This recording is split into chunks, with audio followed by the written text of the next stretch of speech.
बरघाट में एक बहन आई, उसका कुछ नाम था किरण। बोली बाबा जी शादी के 12 साल बाद ये तुषार पैदा हुआ है। बोला आप इसको आशीर्वाद दे दो। योग के द्वारा क्या हुआ, अपने पति के साथ हो गए थे। किसी के फिलिपियन ट्यूब बंद हो तो कपालभाति करो, फिलिपियन ट्यूब खुल जाती है। यूट्रस में सिस्ट हो, गर्भाशय में गांठ हो गई हो, पॉलीसिस्टिक ओवरीज हो, कपालभाति से ठीक हो जाती है। कितना अद्भुत है एक प्राणायाम। इसे कोलाइटिस की बीमारी, शुगर की बीमारी, इससे फेफड़े की बीमारी, हार्ट की बीमारी, अर्थराइटिस की बीमारी ठीक हो जाती है। कपालभाति प्राणायाम के करने से जिनका हीमोग्लोबिन कम हो जाता है उनका हीमोग्लोबिन बढ़ जाता है। कपालभाति प्राणायाम करने वालों को खून की कमी नहीं रहेगी। हीमोग्लोबिन कितना रहेगा, भाइयों का रहेगा 16 से 18 के बीच, मेरा रहता 17.5, जबकि 15 साल हो गया अनाज खाए। एक कटोरी सब्जी और एक इतना सा कोई दूध या दही और बस थोड़ा सा तो खाता हो, तो खाए पिया तो पेट में ही दिखता है ना।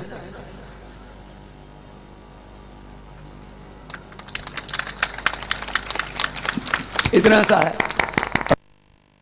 टेबल से इधर रखिए। हाँ कमर भी, हाँ किसी किसी को तो पता नहीं वो अपने आप को कभी देखते हैं या नहीं देखते। बाथरूम में नहाते होंगे तब तो दिखता ही होगा।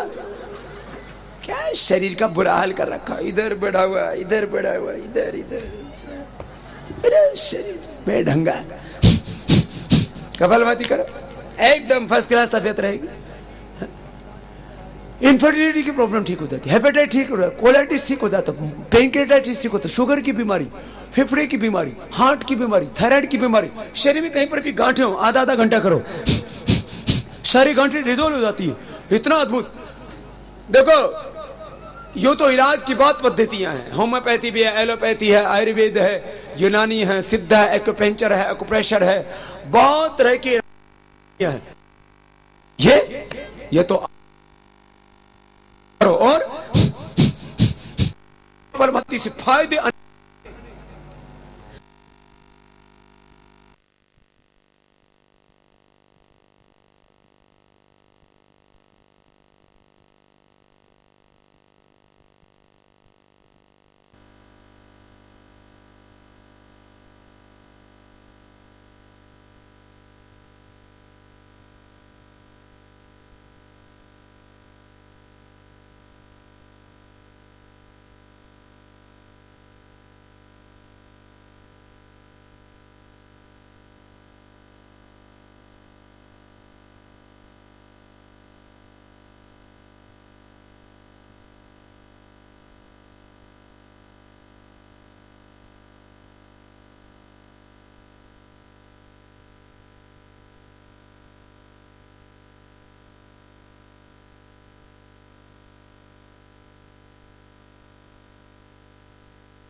जिसको बाबा चाहिए हा? वो आज के बाद बीड़ी नहीं पिएगा। मैं तो लोगों से कसम खिलाता हूं, मैंने कहा तुम्हें राम और कृष्ण के साथ साथ रामदेव की सौगंध, आज के बाद कोई भी बीड़ी सिगरेट शराब को हाथ नहीं लगाए। यदि तुम मुझसे प्यार करते हो तो फिर बीड़ी क्यों पीते हो? तो आज मुझे लगता है आज 12 सिवनी का एक नया इतिहास लिखा जाएगा, जब आज के बाद कोई बीड़ी सिगरेट को हाथ नहीं लगाएगा, शराब को हाथ नहीं लगाएगा। एक बड़ा परिवर्तन होना चाहिए, क्यों नहीं होना चाहिए? मेहनत करने से देश का विकास होता है, देश की समृद्धि बढ़ती है, जिसको जीडीपी बोलते हैं ना। खेती में मेहनत करो, व्यापार में मेहनत करो, सेवाओं में ईमानदारी से काम करो, पूरे डेडिकेशन से, ऑनेस्टी के साथ। कर्म ही धर्म है, कर्म ही पूजा है। कपालभाति प्रणाम। ये सारे विकार जीवन में कोई रहेंगे नहीं, जीवन पावन हो जाएगा। मूलाधार से सहस्रार तक अंत शक्ति जागेंगे, देह देवालय शिवालय बन जाएगा। भगवान राम भी तो हमारे ही जैसे थे, भगवान कृष्ण भी तो हमारे ही जैसे थे। मैं तो बचपन में इसी विचार से आगे बढ़ा हूं, इसी संकल्प ने मुझे आगे बढ़ाया। बच्चों को योग कराइए, उनकी मेमोरी बहुत शार्प होगी, उनका कंसंट्रेशन बढ़ेगा, उनका आईक्यू लेवल बढ़ेगा, उनकी हाइट अच्छी होगी, उनकी एसेट अच्छी होगी, और उनके भीतर पॉजिटिविटी रहेगी, सकारात्मकता रहेगी। बस बाल बात भाई, प्राणायाम।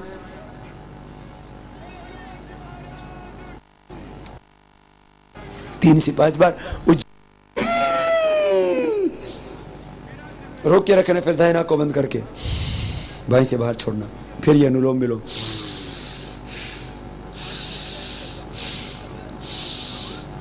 ये जो अनुलोम विलोम प्राणायाम है ना, ये बहुत अद्भुत है।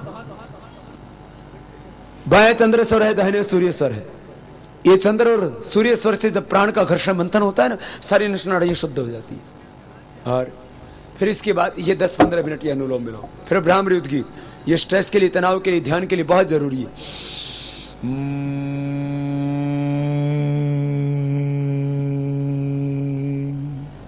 कान बंद करके, मुख भी बंद करके ऐसे नाद करते हैं ना, तो ध्यान अपने आप ही लग जाता है। ओ, फिर श्वासों पर ध्यान, ऐसे अपने आप ही आपका ध्यान लग जाएगा। तो भाई बहनों, शरीर मन चित्त शुद्ध हो जाएगा। जो शुद्ध हो गया वो बुद्ध हो जाएगा, जीवन की पूर्णता को प्राप्त कर लेगा। भाई बहनों, ये तो कुछ छोटी छोटी बातें आपको मैंने प्राणायाम के योग के बारे में बताई। और भी छोटी छोटी बातें हैं, उनका थोड़ा गौर करना, सब योग करना और उनको कराना।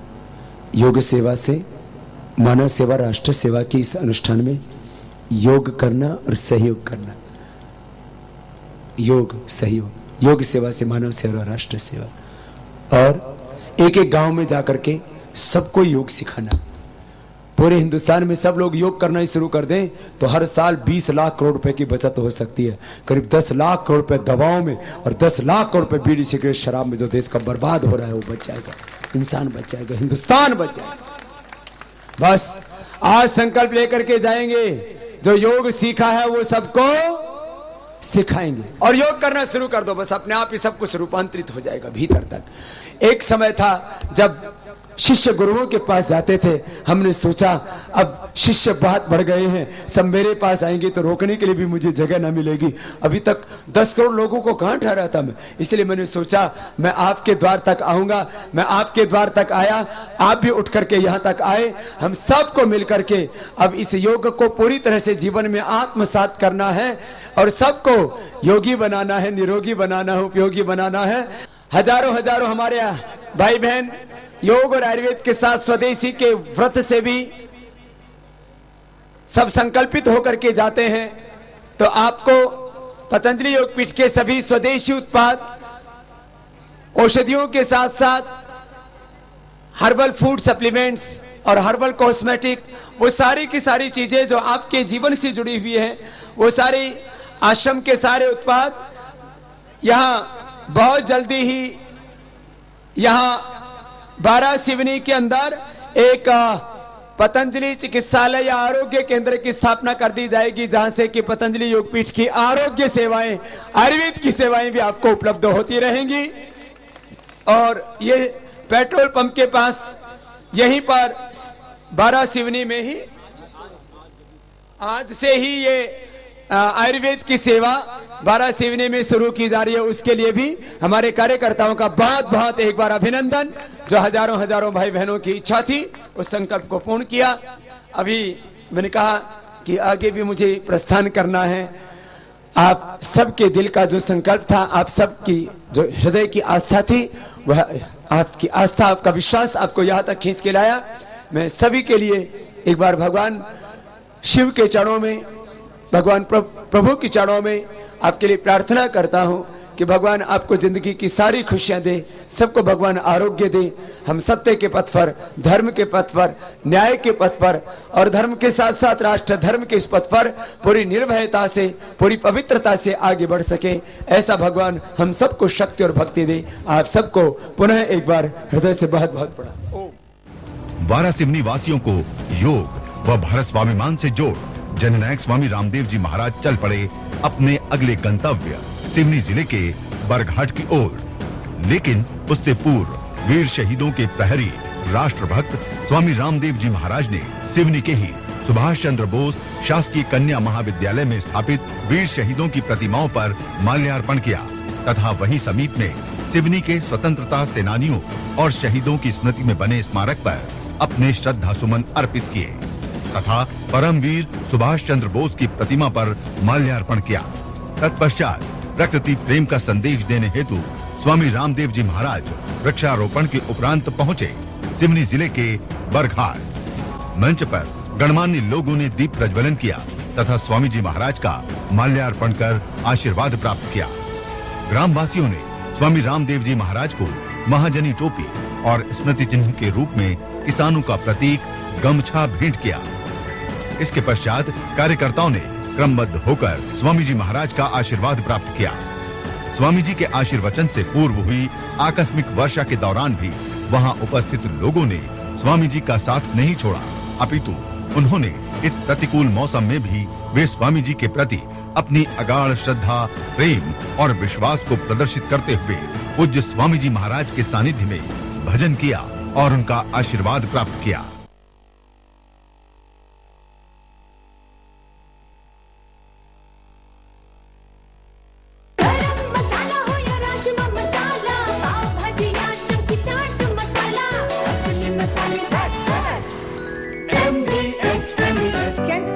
पानी को बनाए 100% प्योर, क्योंकि इसमें है डबल प्योरिफिकेशन आरओ और यूवी से। कैंट देता है दुनिया का सबसे शुद्ध पानी। शाही पनीर हो या जलजीरा मसाला, कसूरी मेथी या देगी मिर्च, असली मसाले सच MDH। आ गया है पर, छा गया है पर। मेरी और मेरे परिवार की सेहत का राज परम प्योर घी। MDH की दुनिया में आपका स्वागत है। वाह क्या खुशबू है और स्वाद भी है। डिलीशियस। बादशाह तुसी ते मसाले ते शहंशाह। आपकी मेहरबानी से। MDH, the real spice of India। Kent purifiers पानी को बनाए 100% प्योर, क्योंकि इसमें है डबल प्योरिफिकेशन आरओ और यूवी से। कैंट देता है दुनिया का सबसे शुद्ध पानी।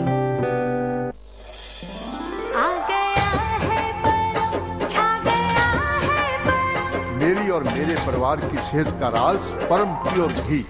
जो भी पके ऐसा पके जहाँ भी जो हो, खींचा चला आए। MDH मसाले ऐसा फ्लेवर जगाए, असली मसाले सच MDH।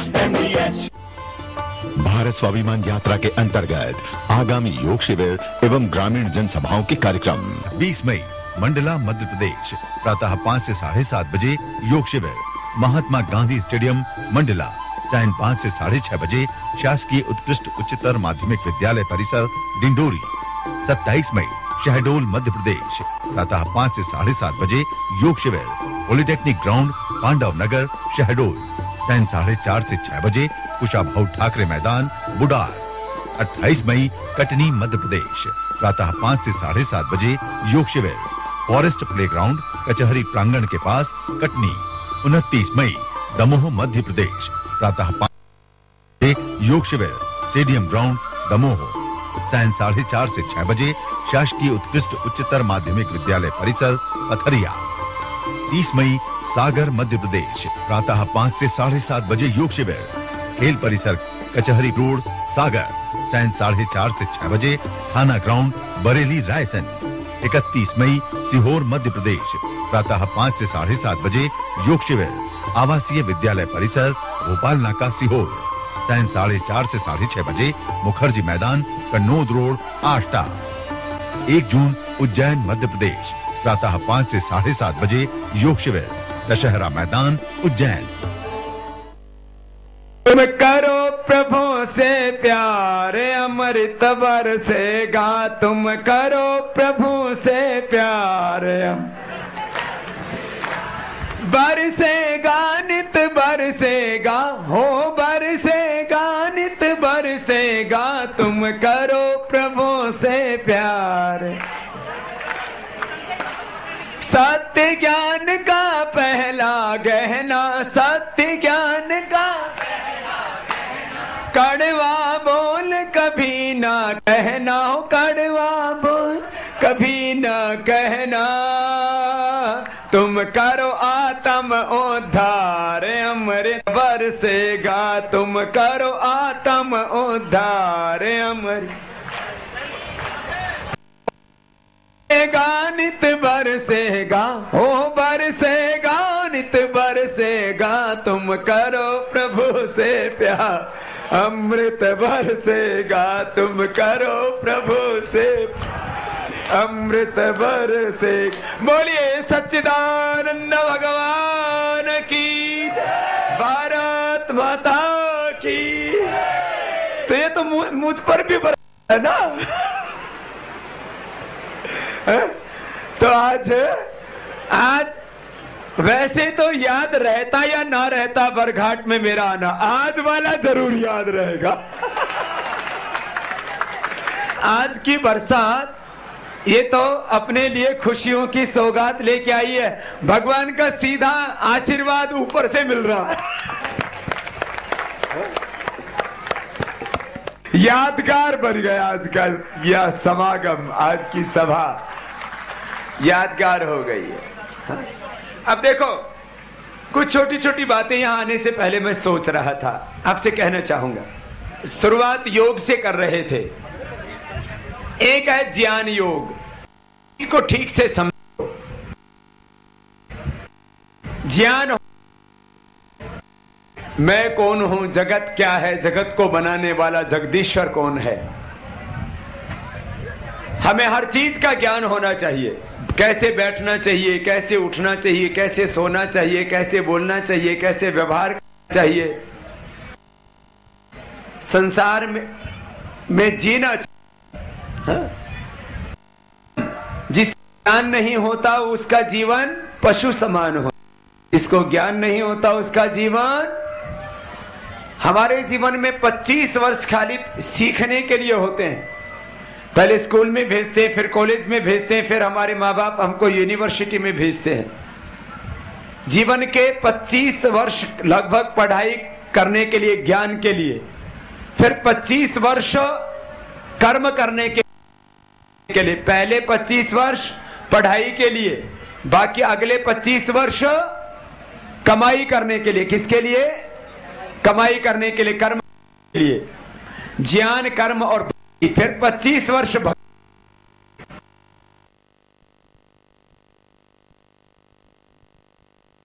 भाई बहनों, ज्ञान पूर्वक भक्ति, चीजों को ठीक ठीक समझो। ज्ञान पूर्वक श्रद्धा से, विश्वास से किया हुआ कर्म हमारी पूजा बन जाता है और वह हमें जन्म मरण के बंधन से मुक्ति दिलाता है। शुद्ध ज्ञान, शुद्ध कर्म, शुद्ध उपासना, ये मुक्ति का आधार है। अब छोटे जीवन से जुड़ी हुई, धर्म से जुड़ी हुई, स्वास्थ्य से जुड़ी हुई आपके बीच में करता। मनुष्य के जीवन के संदर्भ में। देखो, भगवान ने जिस वस्तु को, जिस पदार्थ को जिसके लिए बनाया है वो पूरा काम करता है। गाय किसके लिए बनाई? बोलो, दूध देने के लिए। तो गाय भैंस दूध देती है ना। वृक्ष किसके लिए बनाए? छाया देने के लिए, ऑक्सीजन देने के लिए। फलदार वृक्ष भी हैं, फल देने के लिए। औषधि ये वृक्ष भी हैं, औषधि भी देते हैं। तो वृक्ष बनाए औषधि के लिए, फल के लिए, फूल के लिए, छाया के लिए। कोई फल तो 12 महीना नहीं आता, फूल भी 12 महीना नहीं आता, लेकिन ऑक्सीजन हर एक पेड़ 12 महीना देता है। कोई पेड़ आपने सुना कि ऑक्सीजन की बजाय विद्रोह कर दिया, उसने बगावत कर दी और कार्बन डाइऑक्साइड देने लग गया? जो पेड़ जिसके लिए बनाया गया वो काम पूरा, बोलो, करता है। जिस वस्तु को जिसके लिए बनाया वो वस्तु अपना काम पूरा करती है, और बदले में कुछ भी पेड़ अपने को ऑक्सीजन लेते हैं। कभी बोला कि मेरा इतना पेमेंट हो गया, इतना ऑक्सीजन दे दिया, लाओ पहले बिल दो, बाद में ऑक्सीजन दूंगा, नहीं तो सप्लाई बंद। पेड़ अपने को ऑक्सीजन लेते हैं, बदले में कोई पेमेंट। आम का पेड़ अपने को आम देता है, बदले में कोई पेमेंट। गिलोय कैंसर से लेकर के, तुलसी कैंसर से लेकर के कितनी बीमारियों को ठीक करती है, बदले में ये औषधियां अपने से कोई बिल, पेमेंट। धरती माता में एक दाना डालो, उसको हजारों गुना वापस करके दे देती है। धरती माता भी कोई अपने से सेवा के बदले में कुछ पेमेंट, कुछ पैसा, हिसाब किताब नहीं करती है। सूर्य भगवान सबको रोशनी देते हैं। अपने घर में एक बल्ब जलाओ तो बिल आता है कि नहीं? बल्ब जलाओ, पंखा चलाओ। अब भगवान की हवा बह रही है, कितने इतनी बढ़िया सुंदर हवा पंखे से आती है। इस हवा का कोई बिल लिया भगवान जी ने? हवा का कोई बिल नहीं आता है, सूरज का कोई बिल नहीं आता है। धरती माता के खेत में हम गेहूं पैदा करते हैं, चावल पैदा करते हैं, गन्ना पैदा करते हैं, चना पैदा करते हैं। उसके बदले खेत ने कभी कहा कि पहले इतनी पेमेंट लाओ, फिर मेरी फसल काट के लेकर के जाओ। जैसे सारी सृष्टि सेवा कर रही है, आज हम भी व्रत लेकर के जाएंगे, सब सेवा करेंगे। सेवा करेंगे, सेवा करो, सेवा। सेवा करेंगे तो मनुष्य का जन्म मिलेगा, और सेवा नहीं करेंगे तो फिर भगवान अगले जन्म में पेड़ ही बना देंगे कि तूने आदमी बन के तो सेवा नहीं की, इसलिए ऑक्सीजन दे, फल दे, छाया दे, तू आदमी बन के तो सेवा की नहीं। गाय भैंस बना देंगे, तूने आदमी बन के तो किसी को पानी का गिलास पिलाए नहीं, तो गाय भैंस बना देंगे, दूध पिला। सेवा तन से, मन से, धन से, वाणी से, व्यवहार से सेवा करो। जैसे मैं आपको बोल रहा हूं तो वाणी की सेवा है ना? मेरे बोलने से आपको सुख मिल रहा है, मेरे बोलने से यदि आपको ज्ञान मिल रहा है, मार्गदर्शन मिल रहा है, कि मैंने आपको कहा कि आप गिलोय खाना, आपका बुखार ठीक हो जाएगा, आपको बुखार ठीक हो गया, तो मेरी वाणी की सेवा पूरी हो गई।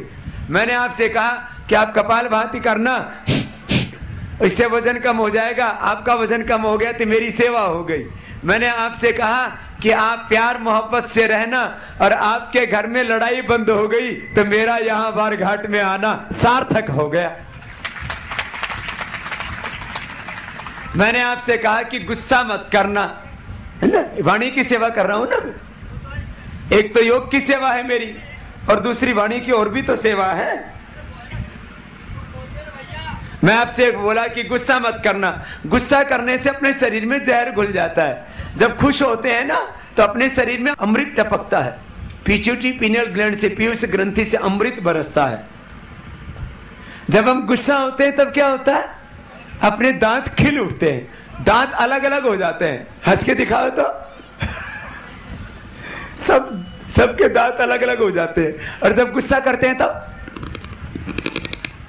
दांत बिछ जाते हैं। हंसते हैं तो दांत खुल जाते हैं, गुस्सा करते हैं तो दांत एक दूसरे को आक्रमण करने लग जाते हैं। गुस्सा करने से अपने भीतर विष निकलता है, गुस्सा करने से अपने मस्तिष्क में, अपने शरीर में क्या निकलता है? विष। और खुश रहने से अमृत। और वह अमृत जब अंदर से निकलता है ना, तो अपने को उससे सुख होता है ना। हंस करके अपने को खुशी मिलती है कि गुस्सा करके? हंस के। तो फिर गुस्सा क्यों करते हो? ज्ञान नहीं इसलिए करते हो।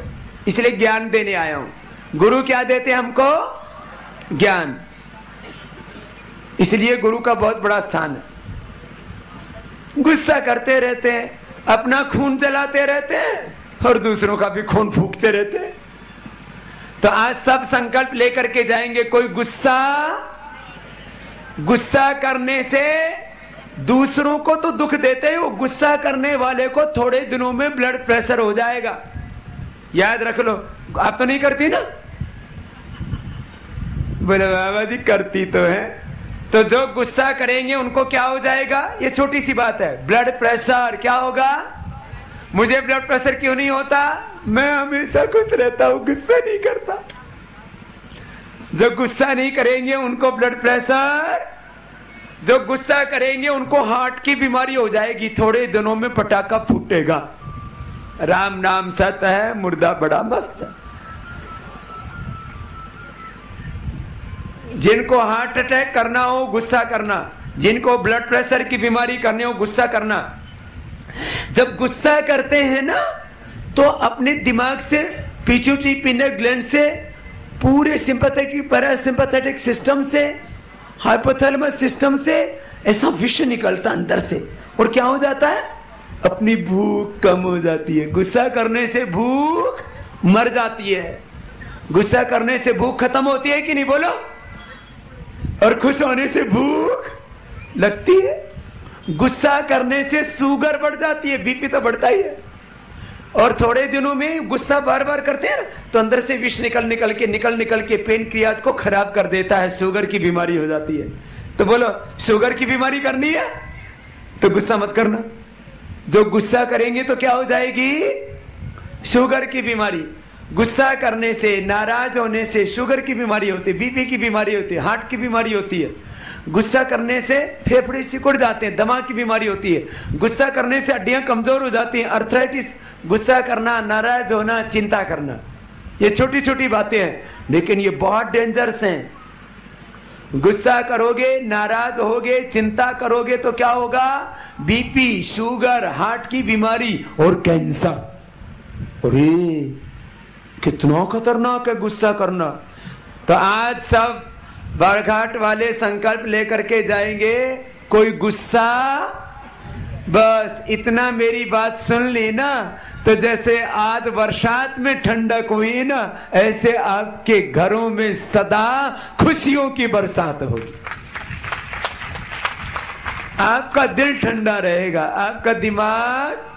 अरे गुस्सा करने से तो ऐसे भीतर से दिमाग गर्म हो जाता है। तो आज के बाद कोई गुस्सा करने से सामान्य रोग से लेकर के क्या हो जाता है? Cancer, BP, sugar, cancer, heart की बीमारी। एक बार भी कोई झूठ बोल देता है तो जिंदगी भर के लिए उसका भरोसा खत्म हो जाता है। इसलिए वाणी का दोष कभी नहीं करना। जो झूठ बोलते हैं उनका भरोसा घर वाले भी नहीं करते, शहर वाले भी नहीं करते, गांव वाले भी नहीं करते और देश वाले भी नहीं करते। सच में इतनी ताकत है, आज यदि 100 करोड़ से ज्यादा लोग मुझ पर भरोसा करते हैं तो मैंने उनसे मीठा बोला है और सच बोला है। दुनिया में सबसे बड़ी ताकत क्या है? हमारी वाणी। लेकिन वाणी के पीछे चरित्र होना चाहिए। हाँ, असर बहुत मजबूत होता है लेकिन थोड़ी देर के लिए, लेकिन साथ में चरित्र जुड़ जाए तो असर स्थायी हो जाता है। तो आज आपसे कहा, आज ये वाणी का दोष, कठोर बोलना नहीं, झूठ बोलना नहीं। और निंदा करने से क्या नुकसान होगा? निंदा करने से संबंध खत्म हो जाएंगे, संस्कार खराब हो जाएंगे। जिसके भी बारे में निंदा करोगे, जब उसको पता लगेगा ये मेरे बारे में निंदा कर रही थी, ये मेरे बारे में निंदा कर रहा था, आप किसी की चुगली करोगे ना, तो चुगली करने वाले को जैसा ही पता लगेगा वैसे ही अपने संबंध खत्म हो जाएंगे। इसलिए किसी की निंदा चुगली, तो आज के बाद कोई किसी की निंदा चुगली, कोई झूठ बोलने से अपना कुलवंश नष्ट हो जाता है। सत्येनोत्तभिता भूमि ही सत्य लभ्य तपसा ये सा आत्मा सम्यक ज्ञानेन ब्रह्मचर्येण नित्यम।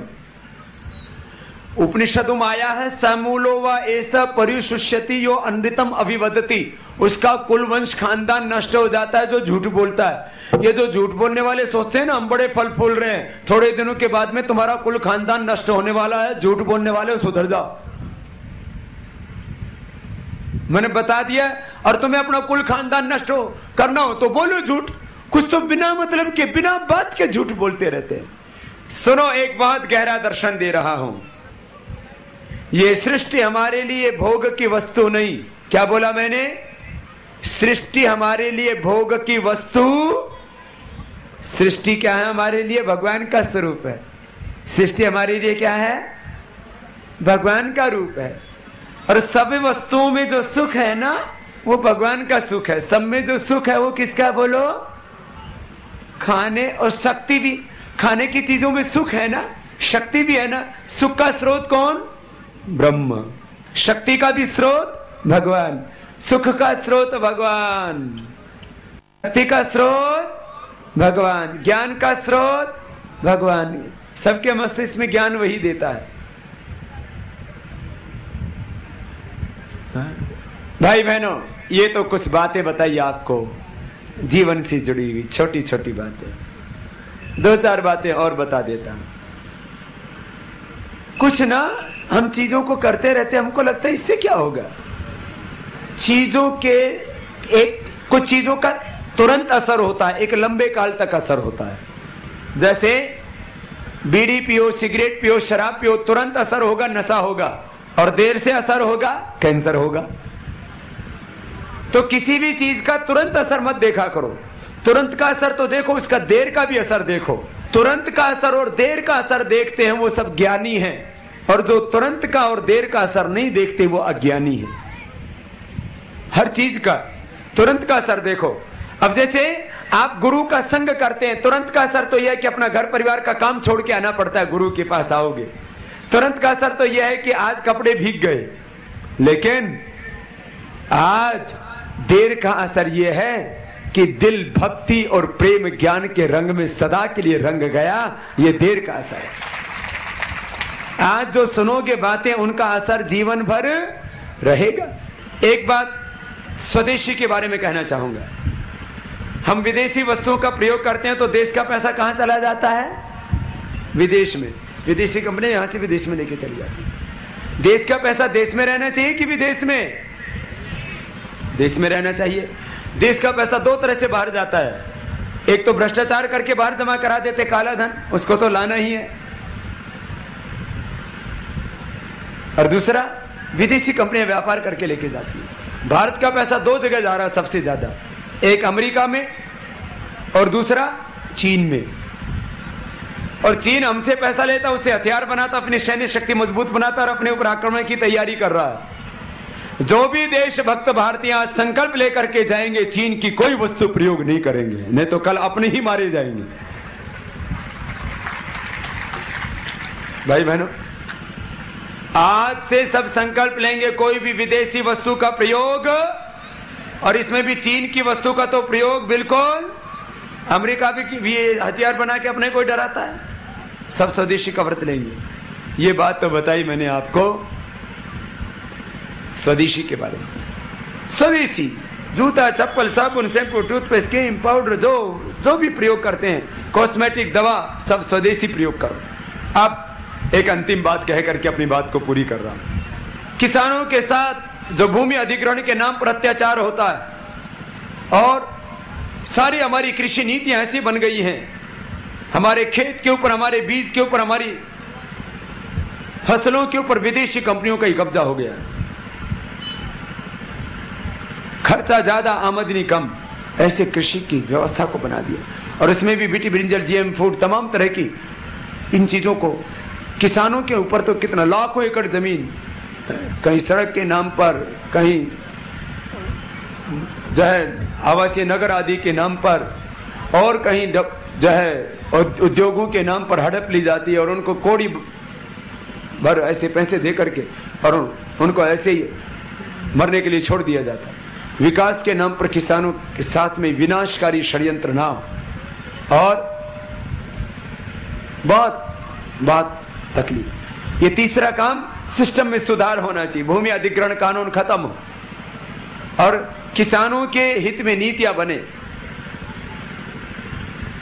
इसमें एक सबसे बड़ी बात, चुनाव सुधार, अनिवार्य मतदान, स्टेट फंडिंग इलेक्शन, प्रधानमंत्री का सीधा जनता से चुनाव। तो एक बड़ा परिवर्तन हम देश में चाहते हैं, वो ये 99% लोगों को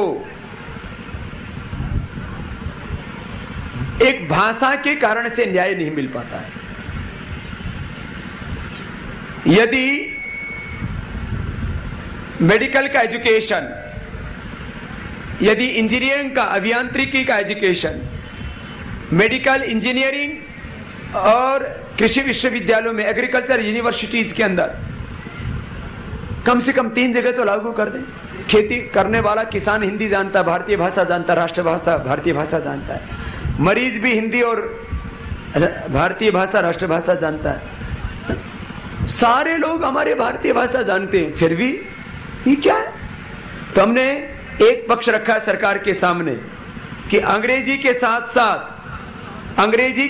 साथ भारतीय भाषाओं में भी कृषि की शिक्षा, चिकित्सा की शिक्षा और अभियांत्रिकी, इंजीनियरिंग की शिक्षा दी जानी चाहिए।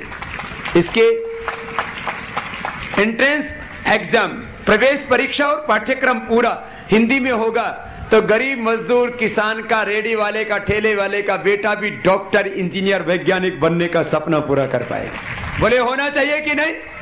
हमारा अंग्रेजी से कोई विरोध नहीं, पढ़ाओ तुम अंग्रेजी में, लेकिन अपनी भाषा में पढ़ाओ, क्या दिक्कत है? बरघाट वासियों को अपना आशीर्वाद प्रदान कर स्वामी जी चल दिए अपने अगले पड़ाव की ओर।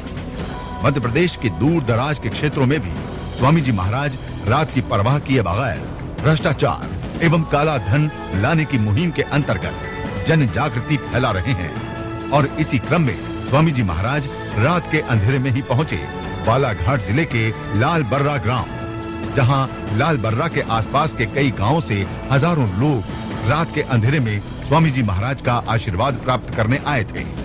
सभा स्थल पर लोग स्वामी जी के दर्शन पाने के लिए उत्साहित थे। छतों से लेकर गांव की गलियों तक हजारों लोग उपस्थित थे।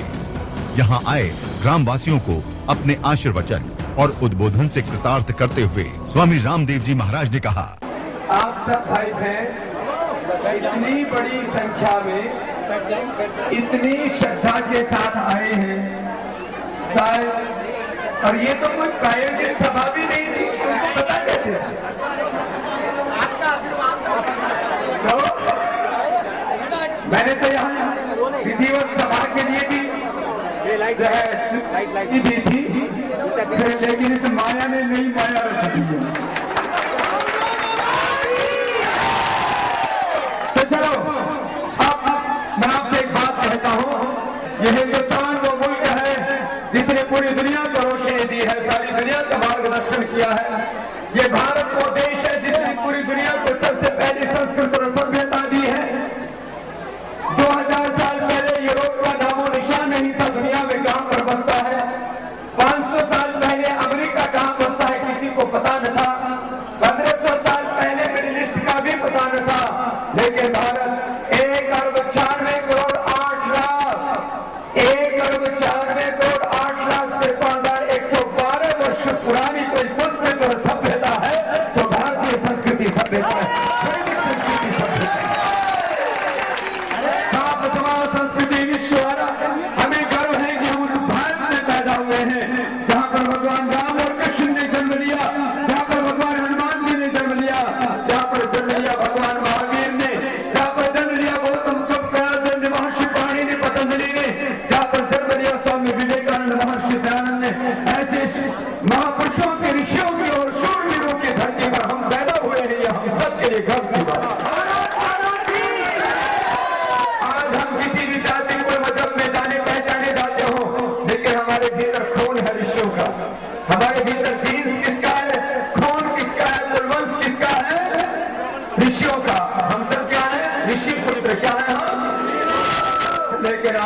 ऋषि पुत्र सांझ होते होते शिशु पुत्र हो रहा। ये गड़बड़ नहीं होनी चाहिए। हमको सच्चे अर्थों में ऋषि पुत्र बनना है और अपना ऋषि पुत्र होने का धर्म भी निभाना है और इस भारत को दोबारा से दुनिया की सबसे बड़ी आध्यात्मिक और आर्थिक महाशक्ति बनाना है। पुनः भारत के नेतृत्व में सारी दुनिया चलेगी। ऐसे शक्तिशाली भारत का निर्माण आप और हम सबको मिलकर के करना है। इस भारत ने दुनिया को सबसे पहली संस्कृति के साथ सबसे पहली भाषा दी। पूरी दुनिया को मैथमेटिक्स फिजिक्स केमिस्ट्री माइक्रोबायोलॉजी से लेकर के चिकित्सा विज्ञान आयुर्विज्ञान पूरी दुनिया को विज्ञान और तकनीकी से लेकर के शासन व्यवस्था से लेकर के कानून व्यवस्था तक परिवार व्यवस्था समाज व्यवस्था सब भारत की ही देन है। ऐसे भारतवर्ष में हमने जन्म लिया है और इस भारतवर्ष में वर्तमान में कुछ चुनौतियां भी हैं। इस देश के 99% लोग मेहनत करके ईमानदारी से जीते हैं, लेकिन कुछ गद्दार लोगों ने देश के साथ धोखा करके करीब 400 लाख करोड़ रुपए लूट लिया है। वो भी हिंदुस्तान को वापस दिलाना है। जिससे भारत में से बेईमानी और भ्रष्टाचार खत्म हो जाएगा। भारत की आर्थिक शक्ति और भारत की मुद्रा, भारत की करेंसी और इकोनॉमी इतनी स्ट्रॉन्ग होगी। जैसे आज अमेरिका से कोई $1 लाता है तो भारत में कितने हो जाते हैं $1 के 50 रुपए। हमें ऐसा भारत बनाना है कि भारत से $1 लेकर के जाए तो अमेरिका में उसके $50 मिले। ऐसा और जिस दिन ये भारत का काला धन हिंदुस्तान में आएगा उस दिन भारत का कोई हमारा युवा बेरोजगार नहीं रहेगा। हमारे देश में कितने शिक्षा के संस्थान होंगे, अपने बच्चों को तो पढ़ा पाएंगे। विदेशों से भी लोग आकर के पुराने जमाने के तथ्य से यहाँ पर पढ़े।